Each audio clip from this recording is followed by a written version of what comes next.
اعوذ باللہ من الشیطان الرجیم بسم اللہ الرحمن الرحیم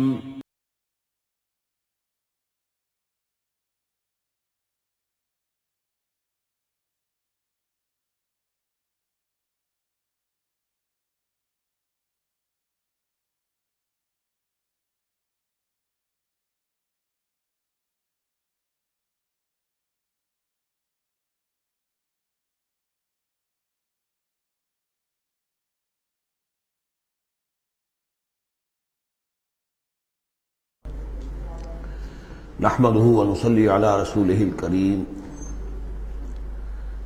اما بعد فقد قال الله تبارك وتعالى كما ورد في سورة المجادلة اعوذ بالله من الشيطان الرجيم بسم الله الرحمن الرحيم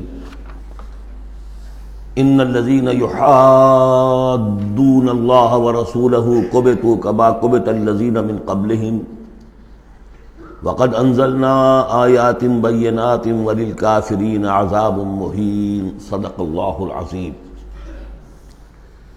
جیسا کہ میں عرض کر چکا ہوں، سورہ حدید میں اللہ تعالیٰ کے لائق دیے ہوئے نظام عدل و قسط کے قیام کو، انبیاء کرام کی بعثت، کتابوں کے نزول اور جو میزان اللہ نے عطا فرمائی ہے اس کا مقصد قرار دیا گیا۔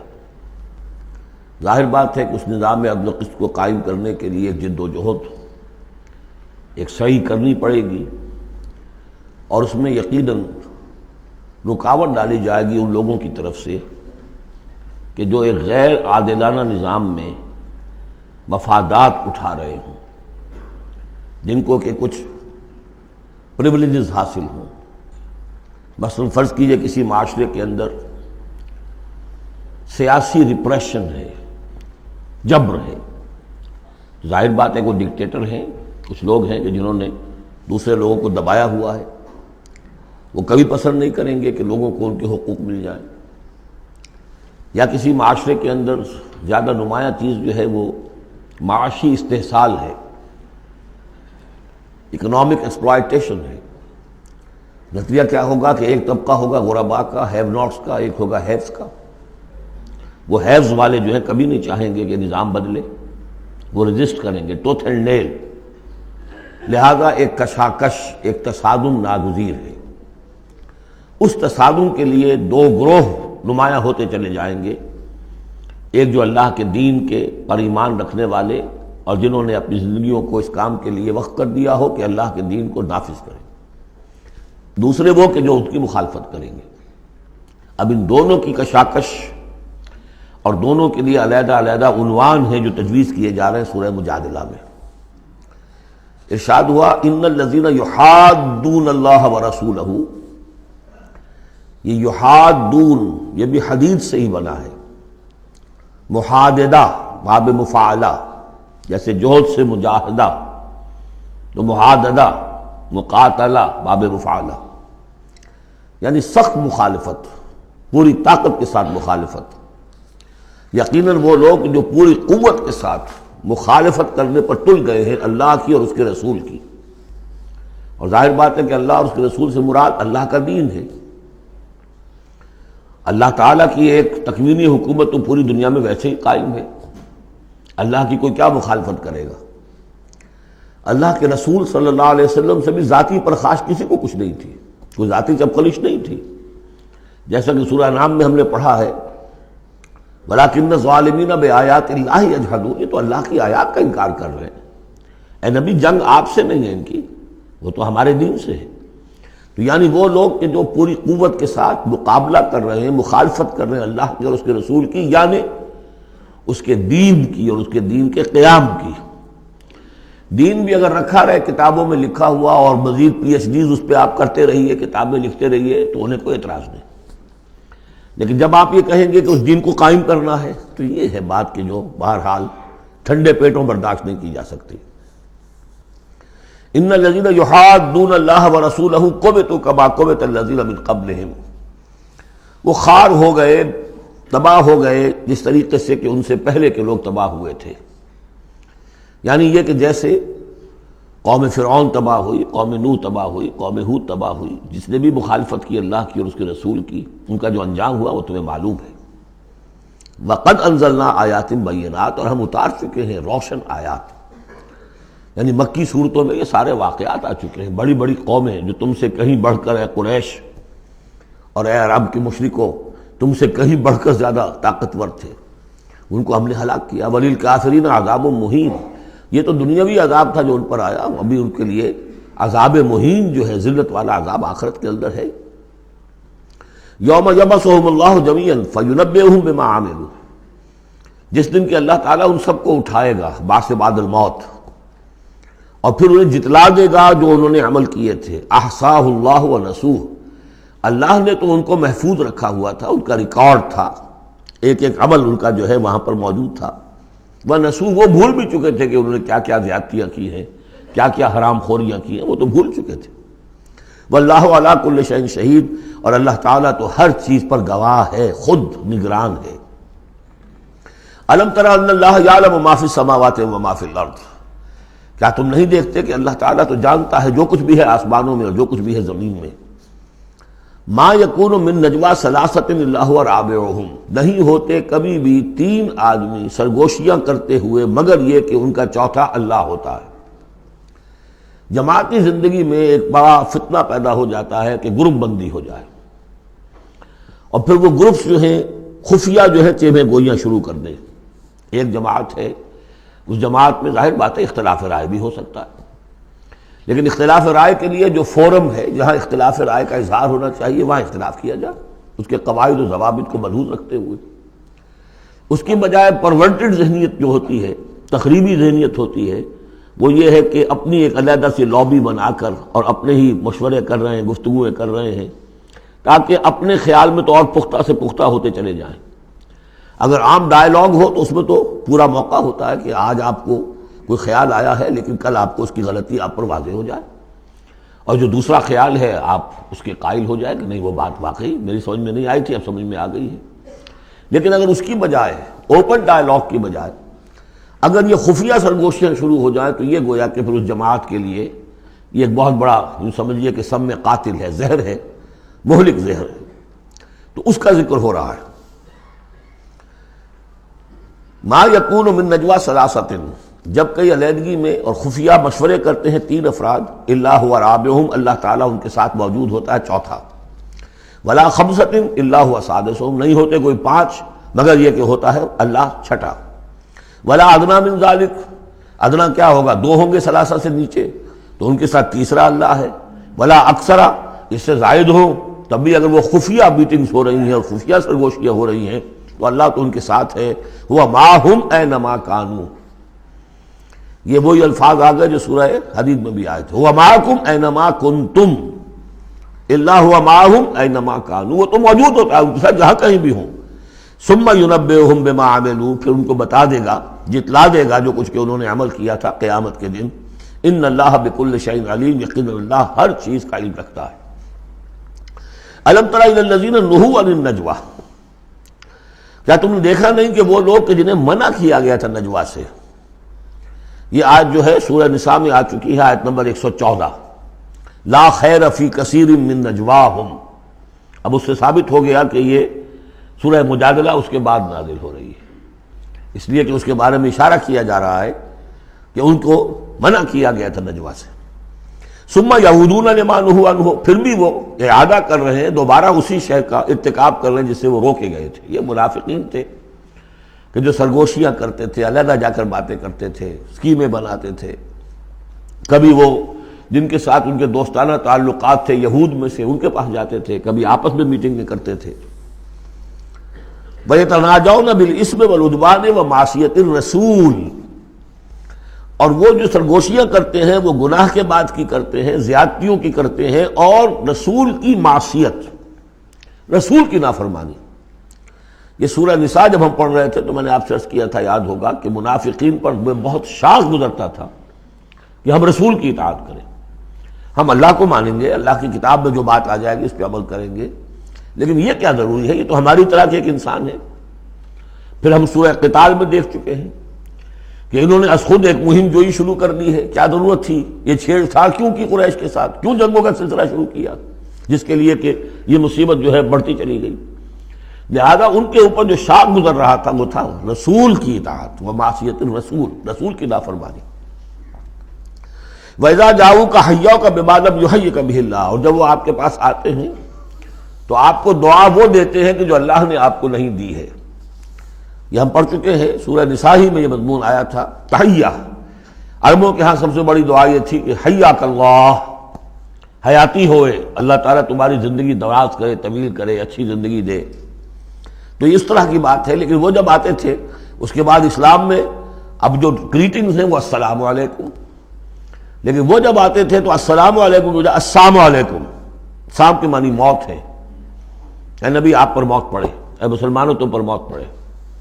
لہذا وَإِذَا جَاءُوكَ حَيَّوْكَ بِمَا لَمْ يُحَيِّكَ بِهِ اللَّهُ وَيَقُولُونَ فِي أَنفُسِهِمْ. اب دیکھیے نفسیاتی بات ہے، دل ہی دل میں وہ کہتے تھے پھر لولا يعذبنا الله بما نقول، اللہ ہمیں عذاب کیوں نہیں دے رہا ہمارے اس کہنے پر. اس کا کیا مطلب ہے؟ یہ رسول نہیں ہے. اگر رسول ہوتے تو ہماری اس گستاخی پر فوراً ہماری زبانیں کھینچ لیتا اللہ تعالیٰ. یہ ہے وہ چیز جس سے کہ ہم نے سورہ حدید میں دیکھا تھا کہ پھر وہ جو تھوڑی بہت پونجی ایمان کی ہوتی ہے وہ بھی برف کی طرح پگھلنی شروع ہو جاتی ہے، زائل ہونی شروع ہو جاتی ہے. ایک شرارت کی، السلام علیکم یا رسول اللہ کہا، پھر اس کے بعد ہمیں پکڑ تو کوئی نہیں ہوئی. اس کا مطلب یہ اللہ کے رسول نہیں ہے. اللہ کے رسول ہوتے تو اللہ اپنے رسول کی یہ توہین اور یہ استہزاء کبھی برداشت نہ کرتا. حسبہم جہنم، ان کے لیے تو اب جہنم ہی کافی ہے، موضوع ہے. یصلونہا، اس میں وہ داخل ہوں گے، فبئس المصیر، اور بہت برا ٹھکانہ ہے. یا ایھا الذین آمنوا اذا تناجیتم، اے اہل ایمان جب تمہیں کوئی سرگوشی کرنی ہو، علیحدہ جا کر بات کرنی ہو، فلا تتناجوا بالاسم والعدوان ومعصیۃ الرسول، تو دیکھو کسی گناہ کے کام کے لیے کوئی مشورہ ہو رہا ہے، اسکیم بن رہی ہے، کہیں کسی پر زیادتی کرنے کے لیے کوئی مشورہ کر رہا ہے خفیہ، یا رسول کی مخالفت، رسول کے احکام کی نافرمانی کی، یہ تمہاری سرگوشی کا موضوع نہیں ہونا چاہیے. وَتَنَاجَوْا بِالْبِرِّ وَالتَّقْوَىٰ، ہاں علیحدہ جا کر کسی کو کوئی بات سمجھانی ہے تو نیکی کی تلقین کرو، بھلائی کی تلقین کرو، صدقہ و خیرات کی تلقین کرو. وَاتَّقُوا اللَّهَ الَّذِي إِلَيْهِ تُحْشَرُونَ، اور دیکھو اس اللہ سے ڈرتے رہو، اس کا تقوی اختیار کرو جس کی طرف کہ تمہیں لازماً جمع کیا جائے گا. انما النجوى من الشیطان، یہ نجوہ جو ہے یہ شیطانی عمل ہے، یہ شیطان کا کام ہے، یہ اس کی تحریک پر اور اسی کی طرف سے اس کے لیے تمہیں موٹیویشن ملتی ہے. لِيَحْزُنَ الَّذِينَ آمَنُوا، تاکہ اہل ایمان جو ہیں وہ رنجیدہ ہوں. ایک تو یہ کہ یہ ساری ان کی اسکیمیں جو ہوتی تھیں وہ اسی لیے ہوتی تھی مسلمانوں کو نقصان پہنچائیں. ظاہر بات ہے کوئی نقصان پہنچے گا وقتی اور عارضی طور پر تو طبع بشری کی بنا پر کچھ نہ کچھ رنج اور افسوس تو ہوگا. اور ایک اس میں اور بات بھی نفسیاتی یہ ہے کہ فرض کیجئے کہ آپ نے دیکھا 3-4 آدمی ادھر خسر پسر کر رہے ہیں تو خواہ آپ کو خیال ہوتا ہے کہ یہ میرے بارے میں کوئی بات کر رہے ہیں، اور اس سے کہ آپ کی طبیعت پر ایک الٹا اثر ہوتا ہے. کبھی کبھی خاص طور ایسا بھی ہوتا ہے کہ آپ کی طرف کسی نے دیکھ بھی لیا مسکرا کے، اور یہ در حقیقت انہیں ستانے کے لیے، چڑھانے کے لیے. لِيَحْزُنَ الَّذِينَ آمَنُوا، تاکہ اہل ایمان جو ہے وہ حزن سے دوچار ہوں، دلگیر ہوں، دل گرفتہ ہوں. وَلَيْسَ بِضَارِّهِمْ شَيْئًا، حالانکہ یہ شیطان کوئی ضرر نہیں پہنچا سکتا انہیں کچھ بھی، إِلَّا بِإِذْنِ اللَّهِ، مگر اللہ کے اذن سے. اللہ کی طرف سے کوئی آزمائش آنی ہے تو آئے گی، کوئی روک نہیں سکتا، لیکن شیطان اپنے ارادے سے، اپنے اختیار سے کوئی ضرر نہیں پہنچا سکتا. وَعَلَى اللَّهِ فَلْيَتَوَكَّلِ الْمُؤْمِنُونَ، اور اہل ایمان کو توکل کرنا چاہیے صرف اللہ پر. اہل ایمان کا توکل اور بھروسہ یہ کچھ نہیں ہوگا ان کے کیے، تم اپنا فرض ادا کرو، اللہ تعالیٰ تمہارے ساتھ ہے. یا ایھا الذین آمنوا اذا قیل لکم تفصحوا فی المجالس فافصحوا یفصح اللہ لکم. یہ بھی ان منافقین کا طرز عمل تھا کہ مجالس میں جب حضور کی عام مجلس ہے تو اس میں 3-4 آدمی ذرا قریب ہو کر ایک گچھا سا بن کر بیٹھے ہوئے ہیں، اور جو بات ہو رہی ہے حضور فرمائے ساتھ ساتھ وہ فقرے بھی چست کرتے جا رہے ہیں. پھر یہ کہ وہ علیحدہ بیٹھتے تھے کہ ہمارے فقرے یہ سچے مسلمان نہ سن لے کہیں، تب تو پکڑ ہو جائے گی ہماری. تو گویا کہ ایک گچھا سا بن کر وہ بیٹھے ہوئے ہیں، بہت قریب ہو کر، اپنا ایک علیحدہ سا حلقہ بنا کر. تو اس کے لیے اگر ان سے کہا جائے کہ کھل کر بیٹھو، اس طریقے سے یہ جگہ جگہ پر علیحدہ گروپ بنا کر نہ بیٹھو، کھل کر بیٹھو، معلوم ہو کہ ایک اجلاس ہے، ایک اجتماع ہو رہا ہے۔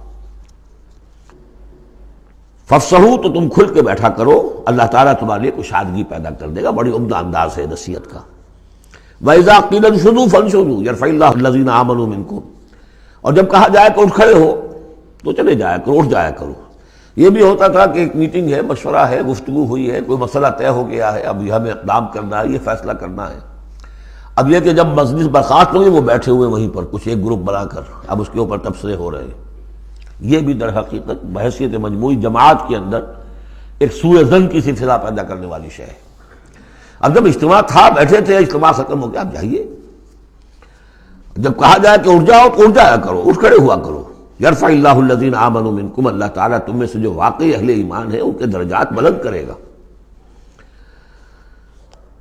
والذین اوتوا العلم درجات، اور جن کو اللہ تعالیٰ نے علم دیا ہے، حقیقی علم دیا ہے، ان کے درجات بلند کرے گا۔ واللہ بما تعملون خبیر، اور اللہ تعالیٰ جو کچھ تم کر رہے ہو اس سے باخبر ہے۔ یا ایھا الذین آمنوا اذا ناجیتم الرسول فقدموا بین یدی نجواکم صدقہ، اہل ایمان جب تم رسول سے کوئی تنہائی میں بات کرنا چاہو تو ذرا اپنی اس علیحدگی کی بات سے پہلے کوئی صدقہ دیا کرو۔ اب اس کا بھی پس منظر سمجھیے، یہ چیزیں سمجھ میں نہیں آ سکتی اگر جماعتی ایک شکل سامنے نہ ہو اور اس میں ایک جد و جہد کی شکل۔ ہوتا کیا ہے کہ کچھ لوگ وہ اپنی حضور سے قرب ظاہر کرنے کے لیے اور اپنی حیثیت کو علیحدہ ممیز کرنے کے لیے، حضور ذرا مجھے آپ سے علیحدگی میں بات کرنی ہے تاکہ لوگ دیکھ لیں یہ کوئی بڑا چودھری ہے، بڑا اہم آدمی ہے، یہ علیحدگی میں جا کے بات کر رہا ہے، تو بڑا یعنی یہ کہ حضور کو بھی اس پر اعتماد ہے، اور وہ اپنی ایک نمایاں حیثیت ظاہر کرنے کے لیے۔ اور جو ان میں منافق تھے، جو عبداللہ ابن ابی کے بارے میں آپ کو بتا چکا ہوں کہ جب حضور جمعے کا خطبہ دینے کھڑے ہوتے تھے تو پہلے صف میں ہوتا تھا، پہلے کھڑا ہو جاتا تھا خود، اور کہتے لوگوں دیکھو توجہ سے سنو، یہ اللہ کے رسول ہے، تاکہ اس کی اپنی حیثیت ایک ظاہر ہو جائے کہ وہ یہاں کا چودھری ہے۔ اور وہ تھا مدینے کا چودھری، اس لیے کہ خزرج کا سردار تھا، اور خزرج بڑا قبیلہ تھا، اور طے کر چکے تھے اہل مدینہ کہ اسے بادشاہ بنا لیں گے، اپنا نظام بنائیں گے، چونکہ بہت عرصہ ہو گیا تھا انہیں باہم لڑتے ہوئے اوس اور خزرج کو۔ اب وہ چاہ رہے تھے کوئی ایک نظام ہو جائے، ہمارا بھی ایک بادشاہ ہو کوئی، اور اس کے لیے تاج بن چکا تھا، بس تاج پوشی باقی تھی کہ حضور تشریف لے آئے جو بے تاج بادشاہ بن گئے۔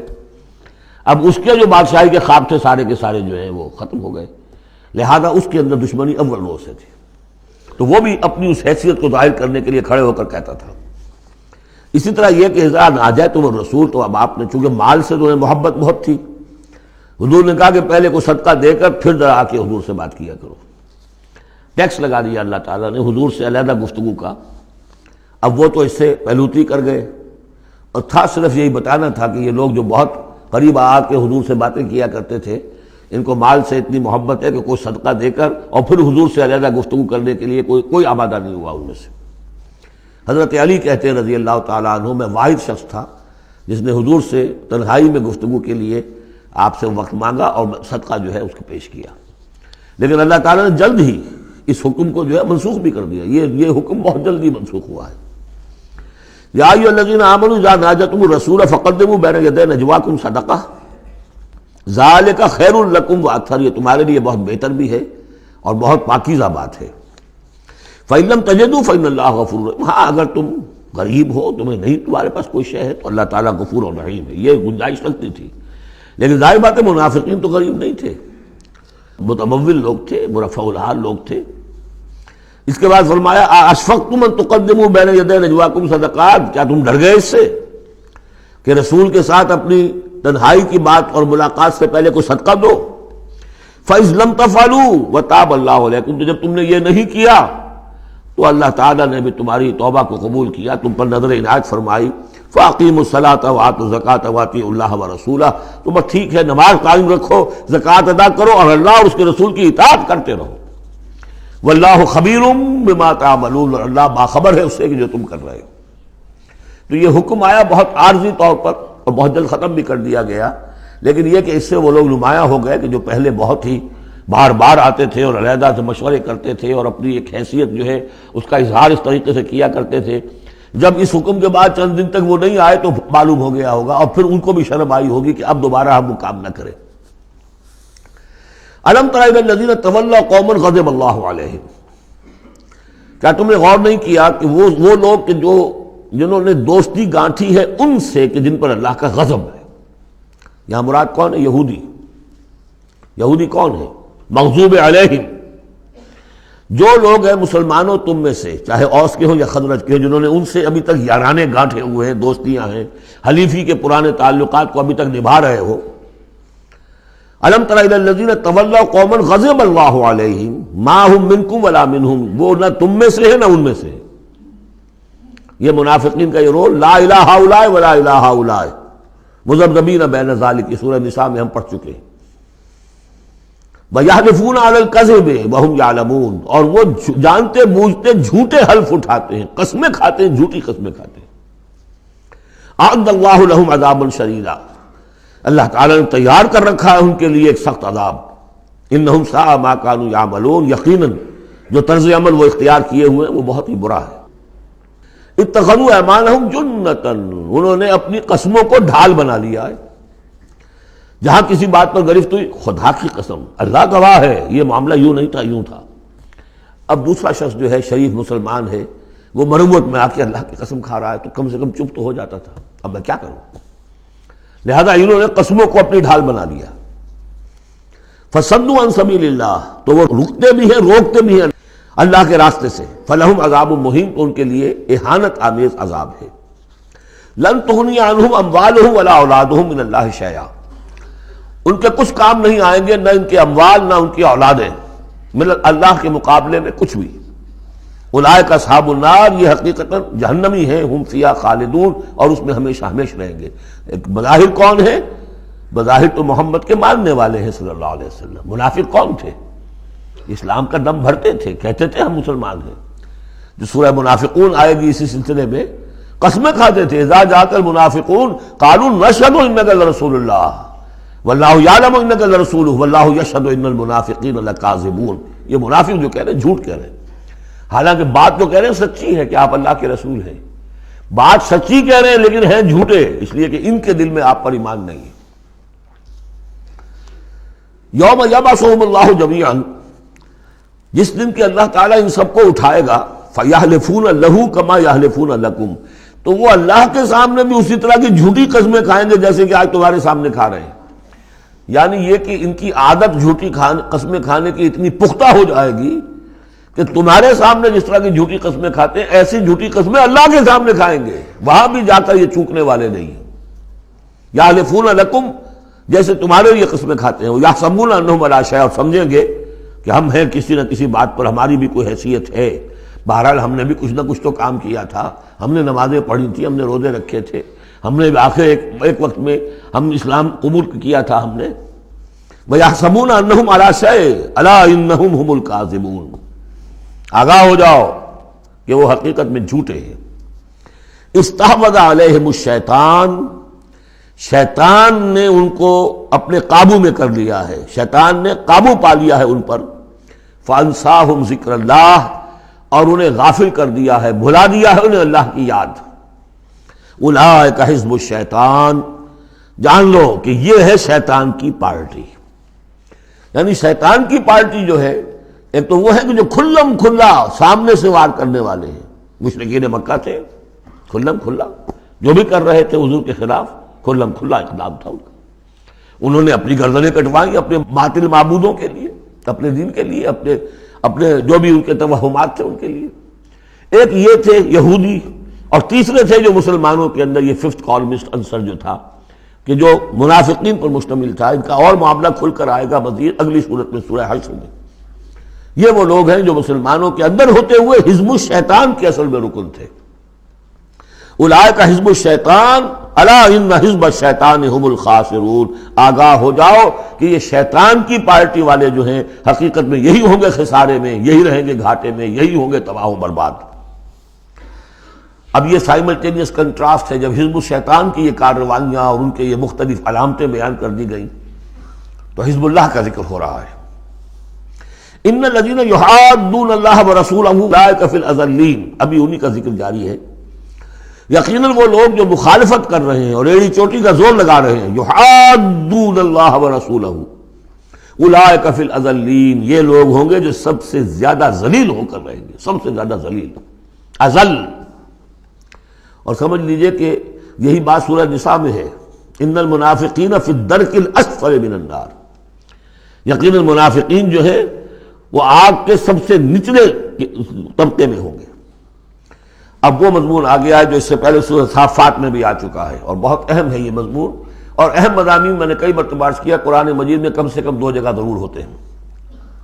کتب اللہ لأغلبن انا ورسلی، اللہ نے طے کر دیا ہے، لکھ دیا ہے، میں لازماً، میں اور میرے رسول غالب آئیں گے۔ سورہ صافات میں ہم پڑھ چکے ہیں، وَلَقَدْ سَبَقَتْ كَلِمَتُنَا لِعِبَادِنَا الْمُرْسَلِينَ إِنَّهُمْ لَهُمُ الْمَنْصُورُونَ وَإِنَّ جُنْدَنَا لَهُمُ الْغَالِبُونَ، یہ بات تو ہماری طرف سے پہلے ہی سے طے شدہ ہے کہ جنہیں بھی ہم رسول بنا کر بھیجیں گے ان کے بارے میں ہمارا یہ قانون ہے، اٹل ہے۔ وَلَقَدْ سَبَقَتْ كَلِمَتُنَا لِعِبَادِنَا الْمُرْسَلِينَ إِنَّهُمْ لَهُمُ الْمَنْصُورُونَ، کہ یقیناً ان کی مدد کی جائے گی۔ وَإِنَّ جُنْدَنَا لَهُمُ الْغَالِبُونَ، وہ تو ہمارا لشکر ہے، حزب اللہ ہے، ہماری پارٹی ہے، رسول اور اس کے ساتھی وہ تو ہماری پارٹی ہے، ہمارا لشکر لازماً غالب آئے گا۔ یہاں بھی فرمایا ان الذین یحادون اللہ ورسولہ اولئک فی الاذلین، وہ تو نہایت ذلیل ہوں گے۔ کتب اللہ لأغلبن انا ورسلی، اللہ نے لکھ دیا ہے کہ میں اور میرے رسول غالب آ کر رہیں گے۔ ان اللہ قوی عزیز، بے شک اللہ تعالیٰ زبردست ہے، زور آور ہے۔ اب اس میں جو لٹمس ٹیسٹ آ رہا ہے حزب اللہ میں ہے کون،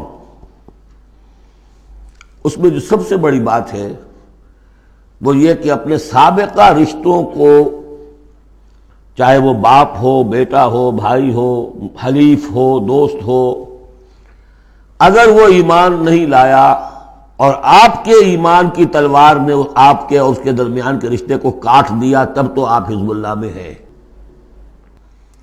اور اگر وہ رشتہ جو ہے لگا رہا آپ کے ساتھ تو آپ حزب اللہ میں نہیں۔ لٹمس ٹیسٹ یہ یکسو ہونا۔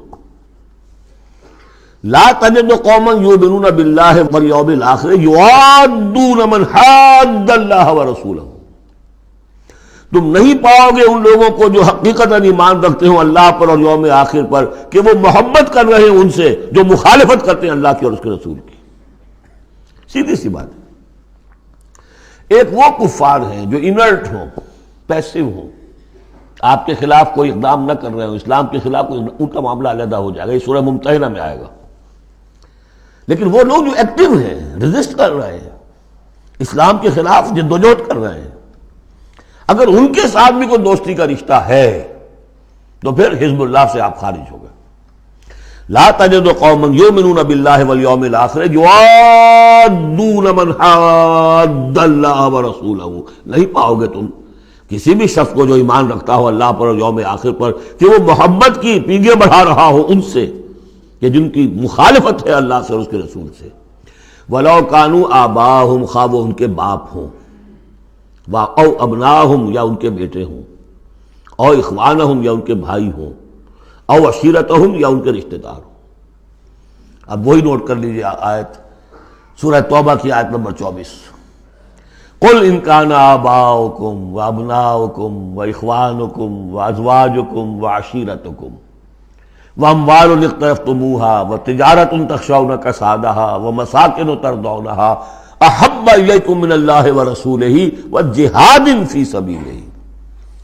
اللہ کی محبت کے تو آپ بڑے دعوے کر سکتے ہیں، رسول کی محبت کے، رسول کے عشق کے بڑے بڑے دعوے آپ کر سکتے ہیں، لمبے لمبے جلوس نکال سکتے ہیں، بڑی بڑی محفلیں بیعت منعقد کر سکتے ہیں، نعتوں کے اندر زمین آسمان کے کلامیں ملا سکتے ہیں۔ اصل میں جو ٹیسٹ ہوگا کہ واقعتاً اللہ سے اور اس کے رسول سے محبت ہے یا نہیں ہے تو جہاد فی سبیلہ سے ہوگا، وہ تو ٹھوس ہے۔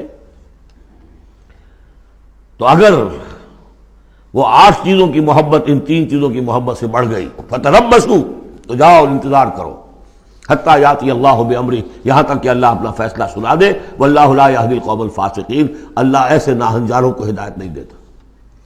تقریباً اس کی ہم بدن آیت ہے یہ، لا تجد قوما یؤمنون باللہ والیوم الآخر یوادون من حاد اللہ ورسولہ ولو کانوا آباءہم او ابناءہم او اخوانہم او عشیرتہم اولئک کتب فی قلوبہم الایمان وایدہم بروح منہ، یہ وہ لوگ ہیں جن کے دلوں میں اللہ نے ایمان لکھ دیا ہے۔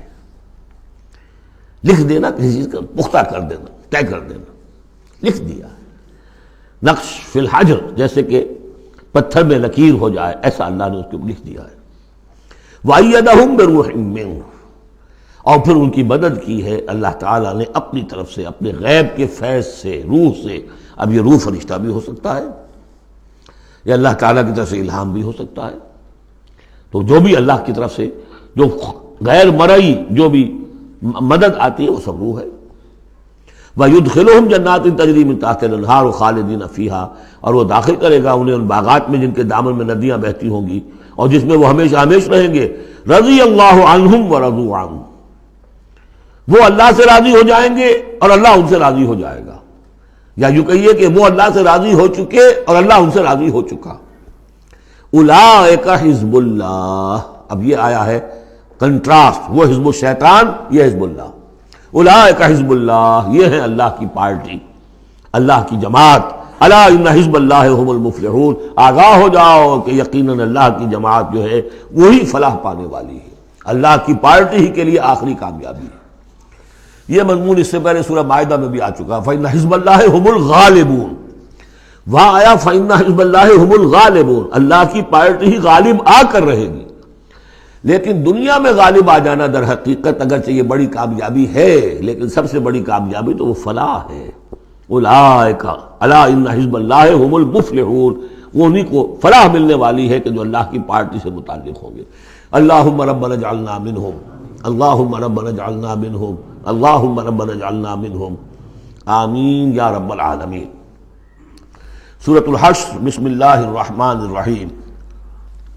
سبح للہ ما فی السماوات وما فی الارض، سورہ حدید اس سے ایک لفظ میں بڑھ گیا صرف، وہاں تھا سبح للہ ما فی السماوات والارض، یہاں ما فی کا اضافہ، تسبیح کرتی ہے اللہ کی ہر وہ شے جو آسمانوں میں ہے اور ہر وہ شے جو زمین میں ہے، گویا کہ ایمفیسس بڑھ گیا۔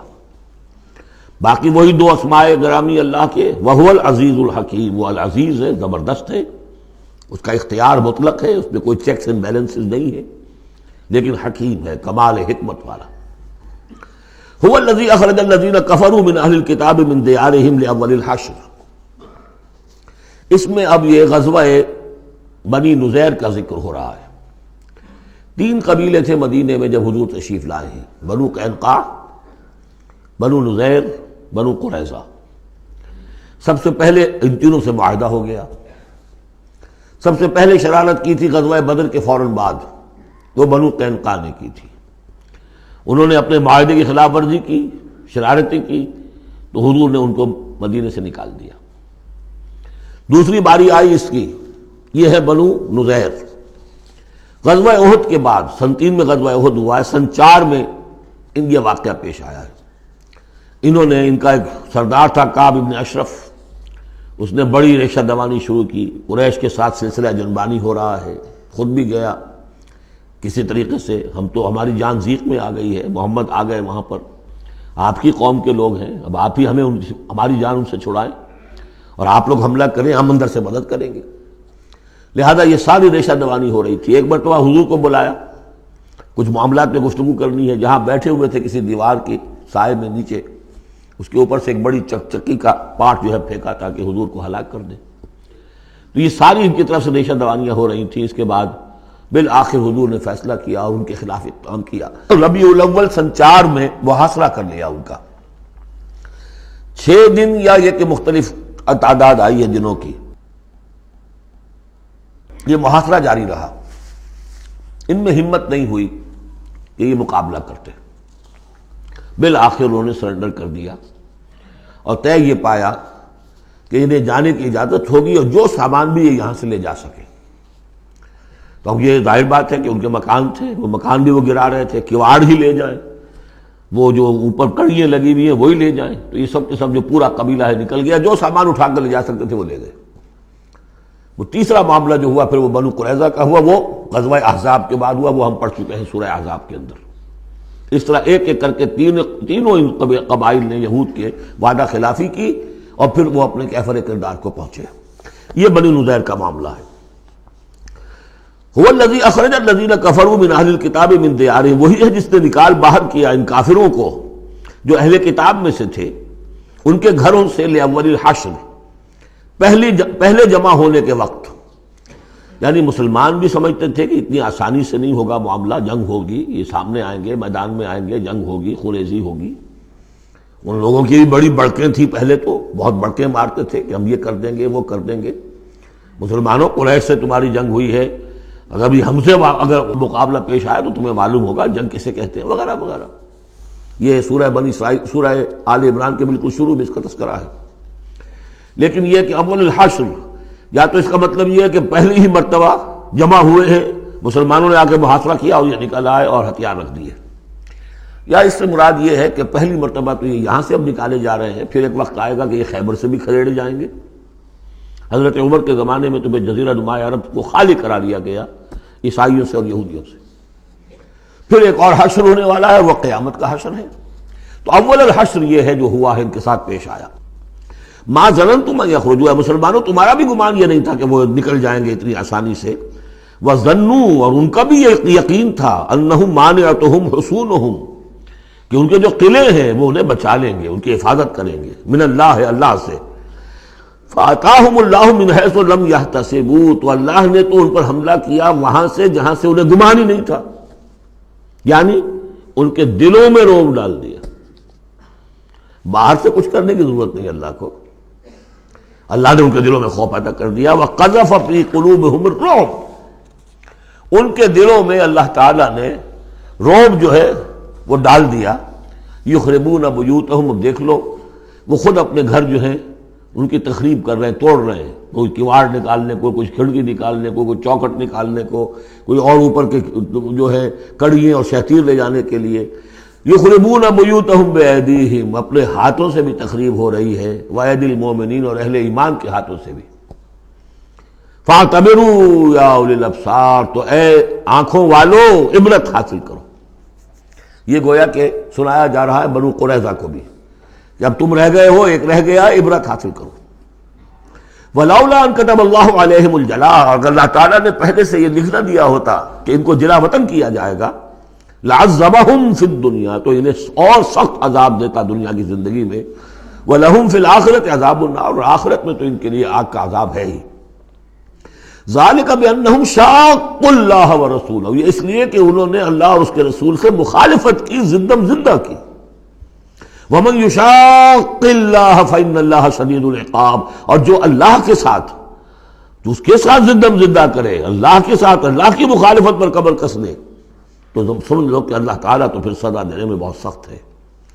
مَا قَطَعْتُم مِّن لِینَةٍ أَوْ تَرَكْتُمُوهَا قَائِمَةً عَلَىٰ أُصُولِهَا، جو بھی تم نے لینا، یہ ایک خاص قسم کے کھجور کا درخت ہوتا تھا لینا، ان کے جو یہ گڑھیاں تھیں، ان کے جو مکان تھے، حویلیاں تھیں، ان کے چاروں طرف جو ہے کھجوروں کے اس طرح کی باڑ سی جیسے لگی ہوئی تھی، ایک طرح کی فصیل کھجوروں کا درخت گھنے۔ تو جب مسلمانوں نے محاصرہ کیا تو بعض جگہوں سے انہوں نے کھجور کے یہ درخت کاٹے، اس لیے کہ حملہ کرنے کے لیے کھلی جگہ چاہیے تھی۔ تو انہوں نے پھر پروپیگنڈا بنایا، اسکینڈل بنا دیا، دیکھو یہ اللہ کے رسول بنے پھرتے ہیں اور یہ اہل ایمان، اور یہ درخت کاٹ رہے ہیں۔ تو یہاں اللہ تعالیٰ نے اہل ایمان کے اس اقدام کی طرف اس کا جواز عطا فرمایا ہے کہ یہ تم نے صحیح کیا، تو غلط کام نہیں کیا۔ مَا قَطَعْتُم مِّن لِینَةٍ أَوْ تَرَكْتُمُوهَا، تم نے جو بھی وہ کھجور کے درخت کاٹے یا جو بھی تم نے چھوڑ دیے انہیں، قائمۃ علی اصولها، جو اپنی جڑوں پر کھڑے ہوئے ہیں اب بھی، فباذن اللہ، یہ سب اللہ کے اذن سے ہوا ہے۔ یعنی اللہ کے رسول صلی اللہ علیہ وسلم نے اگر نہیں روکا ہے تو ان کا نہ روکنا گویا کہ اللہ کی طرف سے اس کی ایک منظوری اور اس کی طرف سے اللہ تعالیٰ کی طرف سے امپلائڈ جو ہے اس کی سینکشن ہے۔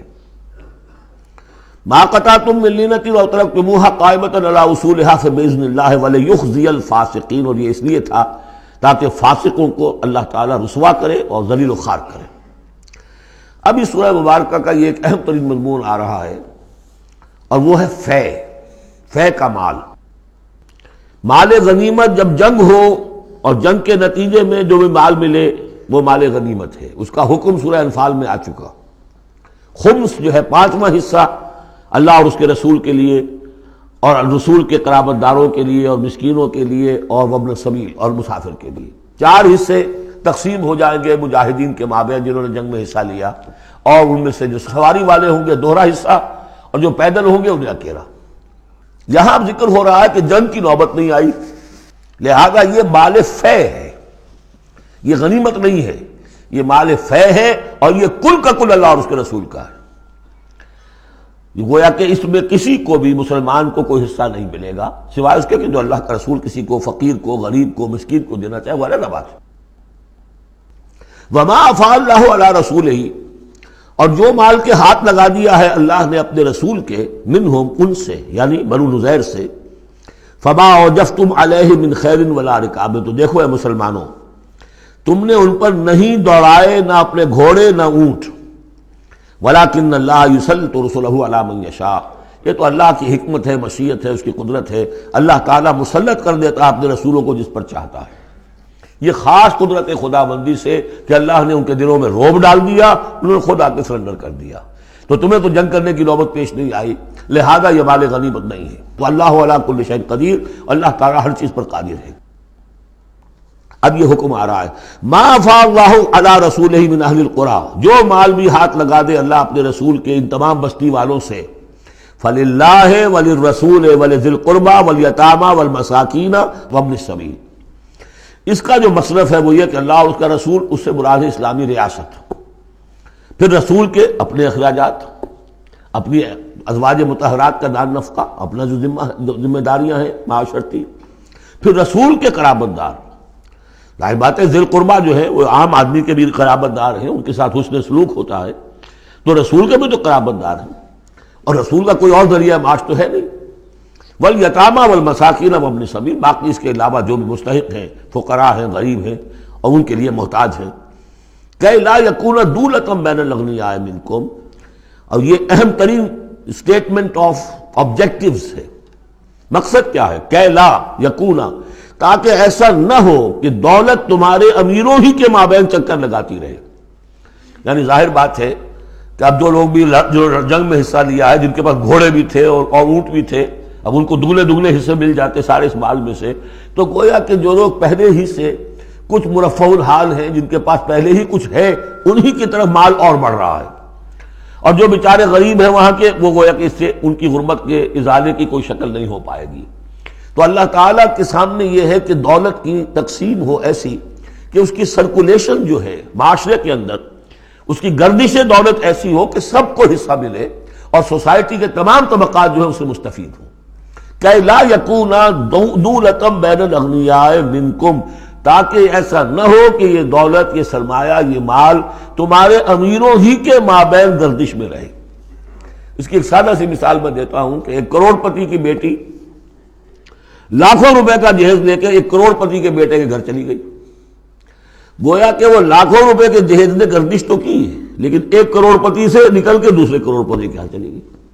یہ دولت گردش کر رہی ہے اسی ایک اونچے طبقے کے اندر، انہی کے اندر جو ہے گردش ہو رہی، گردش ہے بھی اگر تو ان کے مابین ہونا یہ چاہیے کہ یہ سوسائٹی کے تمام طبقات کے اندر اس کا نفوذ ہو رہا ہو، سب کو اس سے فیض پہنچ رہا ہو، تاکہ یہ جو اس قدر جو ہے اونچ نیچ ہے، اتنی عدم مساوات ہے، وہ ختم ہو۔ وہ مساوات کے تمام انسان بالکل برابر کر دیے جائیں، وہ تو نہ کبھی ہوئی ہے نہ ہو سکتی ہے، وہ تو کمیونزم بھی مر گیا اور ایک دن کے لیے بھی اس مساوات کو قائم نہیں کر سکا۔ یہ ضرور ہے کہ انہوں نے جو اتنا فرق و تفاوت تھا، وہ نہیں ہے کہ جو امریکہ میں آج بھی ہے اور اس وقت بھی تھا، وہ فرق و تفاوت وہاں نہیں تھا، لیکن یہ کہ بالکل برابر سپاہی اور سپہ سالار برابر تو نہیں ہو سکتے، کچھ نہ کچھ فرق تو ہوگا، لیکن یہ کہ ایسا نہ ہو کہ معاشرے کے ایک طبقے میں ایک طرف تو احتیاج ہی احتیاج بڑھتی چلی جائے، بھوک ہو، احتیاج ہو، جس کے لیے کہ یہاں تک فرمایا حضور نے قاد الفقر ان یکون کفرا، فقر جو ہے، احتیاج، وہ انسان کو کفر تک پہنچا دیتی ہے۔ اور حضرت شاہ ولی اللہ دہلوی رحمۃ اللہ علیہ نے، وہ میں سمجھتا ہوں کہ اس دور جدید میں جو بھی معاشی مسائل کی پیچیدگیاں پیدا ہونے والی تھی، اس کا بڑا گہرا فہم جو تھا سب سے پہلے جس عالم دین کو ہوا ہے وہ شاہ ولی اللہ دہلوی ہے۔ ان کا کہنا یہ ہے کہ جس معاشرے میں، جس ملک میں تقسیم دولت کا نظام غیر منصفانہ ہوگا، اس کا نتیجہ یہ نکلے گا کہ ایک طرف دولت کے انبار ہوں گے، نتیجہ یہ کہ عیاشیاں ہوں گی، بدماشیاں ہوں گی، دوسری طرف عام لوگ جو ہیں وہ ڈھور ڈنگر بن کر رہ جائیں گے، وہ بار برداری کے جانوروں کی حیثیت اختیار کر لیں گے کہ صبح سے لے کے شام تک کمر توڑ دینے والی جو ہے مشقت کر کے بھی بمشکل اپنی ضرورت پوری کر رہے ہیں۔ تو گویا کہ یہ غیر مساوی نظام تقسیم دولت جو ہے یہ دو دھاری تلوار ہے، ادھر بھی کاٹ رہی ہے ادھر بھی کاٹ رہی ہے۔ جدھر ایکومولیشن آف ویلتھ ہو رہی ہے ادھر عیاشیاں ہیں، بدماشیاں ہیں، ادھر جو بھی کچھ ہو رہا ہے اللہ تللے ہیں، نمود و نمائش کے لیے خرچ کیا جا رہا ہے، اس سے اور جو ہے دل پھٹ رہے ہیں۔ کسی بڑے سیٹ صاحب کی بیٹی کی شادی ہے اور پوری کوٹھی بقعہ نور بنی ہوئی ہے، ایک ایک پتے کے ساتھ انہوں نے لگا رکھا ہے ایک ایک بلب، اور دوسری طرف اس سیٹ کا کوئی نہ کوئی شوفر بھی ہے، کوئی اس کا کھانا پکانے والا ہے، کوئی چوکی دار ہے، کوئی مالی ہے، اور اس کے گھر میں بچی جو ہے بوڑھی ہو رہی ہے اور اس کا ہاتھ پیلا نہیں ہو سکتا اس لیے کچھ نہیں ہے اس کے پاس۔ تو ان ملازمین کے دل میں ان کی محبت پیدا ہوگی یا نفرت پیدا ہوگی؟ انما یرید الشیطان ان یوقع بینکم العداوۃ والبغضاء، شیطان تو چاہتا ہے تمہارے مابین دشمنی اور بغض کے جذبات پیدا کرے، اور وہ پیدا ہو رہے ہیں۔ دوسری طرف فقر ہے، کاد الفقر ویکون کفرا، تو اس میں یہ ہے کہ ضرورت ہے کہ لا یکون دولۃ بین الاغنیاء منکم، نظام ایسا ہونا چاہیے کہ منصفانہ عادلانہ تقسیم ہو دولت کی، اور اس طرح سے مستقل طبقات بن کر نہ رہ جائے۔ وما آتاکم الرسول فخذوہ، اب ظاہر بات ہے کہ اس وقت فوری طور پر تو بڑا دھکا لگا ہوگا نا، اوس اور خزرج کے مسلمان جو تھے وہ جب آئے تھے محاصرہ کیا تھا، توقع انہیں یہ ہوگی کہ مال غنیمت میں سے ہمیں ملے گا، تو فوری طور پر یہ سمجھ لیں آخر انسان تھے، فرشتے تو نہیں تھے نا، تو انہیں یقیناً کوئی ایک دھکا سا لگا ہوگا، شوق پہنچا ہوگا۔ لہذا اب اس کے لیے جو بھی ایک ایمان کو ان کے جو ہے اپیل کیا جا رہا ہے، وما آتاکم الرسول فخذوہ، اور دیکھو جو رسول تمہیں دے دے وہ لے لو، وما نہاکم عنہ فانتہوا، اور جس چیز سے روک دے رک جاؤ، واتقوا اللہ، اللہ کا تقوی اختیار کرو، ان اللہ شدید العقاب، اللہ تعالیٰ سزا دینے میں بہت سخت ہے۔ للفقراء، اب بیان ہوا کہ جب یہ بیت المال میں چلا جائے گا تو رسول نے تو اپنے اوپر فقر لازم کیا ہوا ہے، رسول نے تو اپنی بیویوں کے نفقہ بڑھانے کی بجائے ایلا کر لیا تھا، سورہ احزاب میں ہم سب پڑھ آئے ہیں۔ رسول یہ کس کو دے گا؟ للفقراء المہاجرین الذین اخرجوا من دیارہم، وہ مہاجر جو تنگ دست ہیں، کہ جو نکال دیے گئے اپنے گھروں سے، اموالہم، اور اپنے اموال سے، انہیں سب کچھ چھوڑ کر آنا پڑا۔ یبتغون فضلا من اللہ ورضوانا، وہ تو اللہ کے فضل کے متلاشی ہیں، تلاش کر رہے ہیں، حاصل کرنا چاہتے ہیں اللہ کا فضل اور اس کی رضا، وینصرون اللہ ورسولہ، اور وہ اللہ اور اس کے رسول کی مدد کر رہے ہیں۔ وَلِيَعْلَمَ اللَّهُ مَنْ يَنصُرُهُ وَرُسُلَهُ بِالْغَیب، یہ ہم پڑھ چکے ہیں۔ اللہ دیکھنا چاہتا ہے کون ہے وہ جو اللہ کی مدد کرتے ہیں اور اللہ کے رسول کی مدد کرتے ہیں غیب میں ہونے کے باوجود۔ تو یہ لوگ جو ہیں جان ہتھیلیوں پر رکھ کر آ گئے، مکے کو انہوں نے چھوڑ دیا، اپنے گھر بار وہاں چھوڑے ہوئے ہیں، اپنے بال بچوں کو چھوڑا ہوا ہے، تو ان کے لیے کوئی چیز نہیں ہے، تو اب اس میں سے مال فے میں سے ان کا حصہ ہوگا۔ للفقراء المہاجرین الذین اخرجوا من دیارہم واموالہم ویبتغون فضلا من اللہ ورضوانا وینصرون اللہ ورسولہ اولئک هم الصادقون، یقیناً وہ لوگ سچے ہیں، انہوں نے اپنا سچا ہونا ثابت کر دیا، صادق الایمان ہونے کا ثبوت دے دیا۔ والذین تبوؤا الدار والایمان من قبلہم، اور جو لوگ گھروں میں آباد تھے اور جن کو پاس ایمان بھی تھا ان سے پہلے، یعنی ان کے آنے سے پہلے، یعنی انصار مدینے میں جو پہلے سے آباد تھے اور ان کے دلوں میں بھی ایمان پیدا ہو چکا تھا، وہ جب یہ مہاجرین آئے ہیں تو ان کا طرز عمل کیا تھا؟ جن کے دلوں میں ایمان تھا، یحبون من ہاجر الیہم، انہوں نے قطعاً گراں نہیں محسوس کیا کہ یہ ہجرت کر کے لوگ آ گئے ہیں، ہماری معیشت پر بوجھ بن جائیں گے، ہمارے لیے جو ہے یہ آبادی جو ہے اتنی بڑی اور بڑھ رہی ہے، ان کے پاس کوئی دولت نہیں ہے، سرمایہ نہیں ہے، کوئی انویسٹمنٹ نہیں کر سکتے، تو بجائے اس کے کہ وہ یہ محسوس کریں کہ ہمارے اوپر تو یہ بہت بڑا بوجھ آ گیا، یحبون من ہاجر الیہم، وہ تو محبت کرتے ہیں ان سے جنہوں نے ہجرت کی ہے، ان کی طرف آئے ہیں ان کے ہاں، ولا یجدون فی صدورہم حاجۃ مما اوتوا، اور وہ نہیں پاتے اپنے سینوں کے اندر کوئی بھی حاجت، کوئی تنگی اس چیز پر کہ جو انہیں دی جا رہی ہے، کہ انہیں کیوں دیا جا رہا ہے، نہیں ہوگا، اس لیے کہ ان کے دلوں میں ایمان ہے، اللہ تعالیٰ نے ان کو ایمان کی دولت سے بہرہور کیا ہے۔ یہ جیسا کہ میں نے عرض کیا کہ انصار میں سے جن حضرات کو توقع تھی کہ اب یہ سارا مال و اسباب جو چھوڑ کر گئے ہیں بنو نذیر، اس میں سے ہمیں بھی حصہ ملے گا، اور جب یہ طے ہو گیا کہ یہ سارا مال فے ہے، یہ مال غنیمت ہے ہی نہیں، تو آخر فوری طور پر تو ایک دھکا سا لگا ہوگا۔ یہ ساری آیات در حقیقت ان کی تشفی کے لیے، تسکین کے لیے، ان کے جذبہ ایمان کو اپیل کرتے ہوئے اللہ اور اس کے رسول کے حوالے سے بات کی جا رہی ہے، اور جو بھی ان کے اندر ایمان تھا در حقیقت اس کا اعتراف کرتے ہوئے کہ والذین تبوؤا الدار والایمان من قبلہم یحبون من ہاجر الیہم، وہ تو محبت کرتے ہیں ان لوگوں سے جو ہجرت کرتے ان کے ہاں آ گئے ہیں، ولا یجدون فی صدورہم حاجۃ مما اوتوا، اور انہیں ہرگز کوئی تنگی محسوس نہیں ہوتی اس معاملے پر کہ جو انہیں دیا جا رہا ہے مہاجرین کو، وَيُؤْثِرُونَ عَلَىٰ أَنفُسِهِمْ وَلَوْ كَانَ بِهِمْ خَصَاصَةٌ، اور وہ تو اپنے اوپر ترجیح دیتے ہیں دوسروں کو خواہ ان کے اپنے اوپر تنگی ہو۔ یعنی انصار بھی سب کے سب جو ہیں وہ دولت مند تو نہیں تھے، ان میں بھی غریب بھی تھے، لیکن یہ کہ چاہے وہ خود تنگ دست ہوں، لیکن یہ کہ وہ دوسروں کو ترجیح دیتے ہیں، انہوں نے اپنے مہاجر بھائیوں کے لیے ایثار کیا ہے، قربانی کی ہے۔ ایثار جو ہے اس کے معنی ہوتی ہے ترجیح کرنا، کسی کو مقدم رکھنا۔ یؤثرون علی انفسہم ولو کان بہم خصاصہ، اپنے اوپر ان کو ترجیح دے رہے ہیں اگرچہ ان کے اپنے ہاں بھی تنگ دستی ہے، خواہ ہو ان کے ہاں تنگ دستی۔ ومن یوق شح نفسہ فاولئک هم المفلحون، اور یقیناً جو کوئی بھی بچا لیا گیا اپنے جی کے لالچ سے وہ وہی ہے کہ جو فلاح پانے والے۔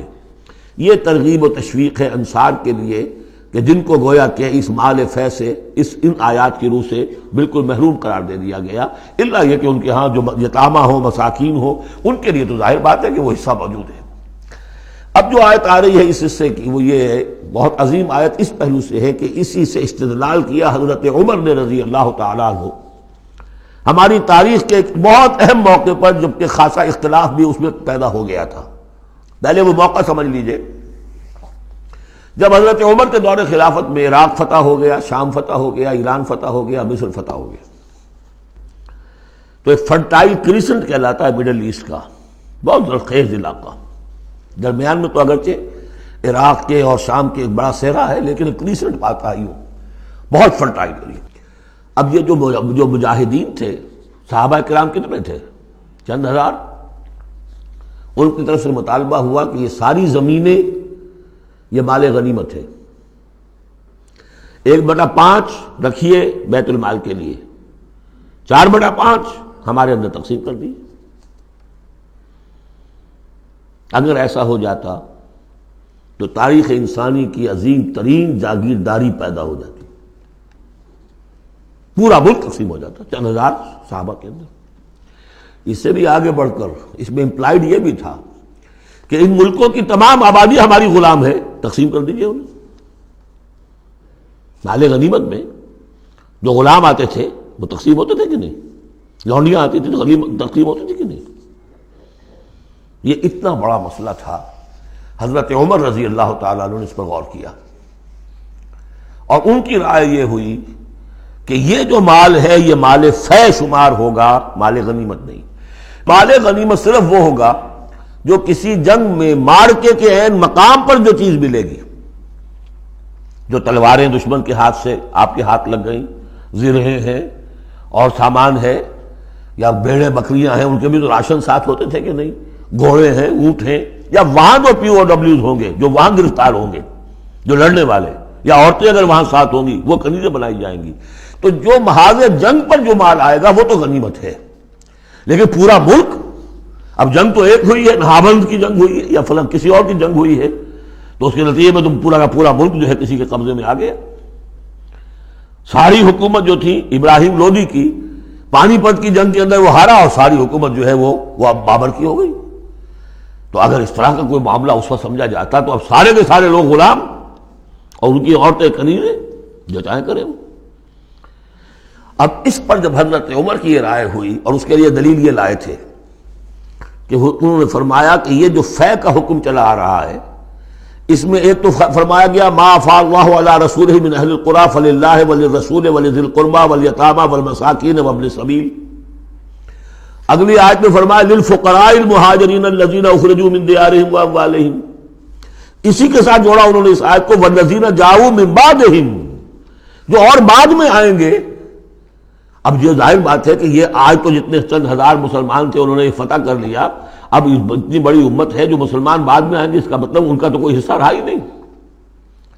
یہ بیت المال کی ملکیت قرار پائیں گی ساری زمینیں، تاکہ یہ امت مسلمہ کی ایک کلیکٹیو ملکیت ہو، collective ownership. of the whole Muslim Ummah، تاکہ اس سے جو بیت المال کے اندر خراج آئے گا اس خراج سے تمام مسلمانوں کی بہبود، اور یہ کہ اللہ کے دین کی آگے نشر و اشاعت، اس کا ایک مکمل نظام، اور جو ہماری حدیں ہیں تو سرحدوں کے اوپر جو ہے فوجی پہرا، اس کے لیے باقاعدہ فوج رکھنا، اس کے لیے مسلسل جو ہے آمدنی چاہیے، اس سب کے لیے حضرت عمر نے کہا کہ یہ مال فے قرار پائے گا ان لوگوں کی اس آیت کی روح سے، کہ اس میں حق صرف انہی کا نہیں ہے کہ جو اس وقت ہیں، والذین جاءوا من بعدہم، وہ جو لوگ ان کے بعد آئیں گے ان کے بھی اس کے اندر حق ہے۔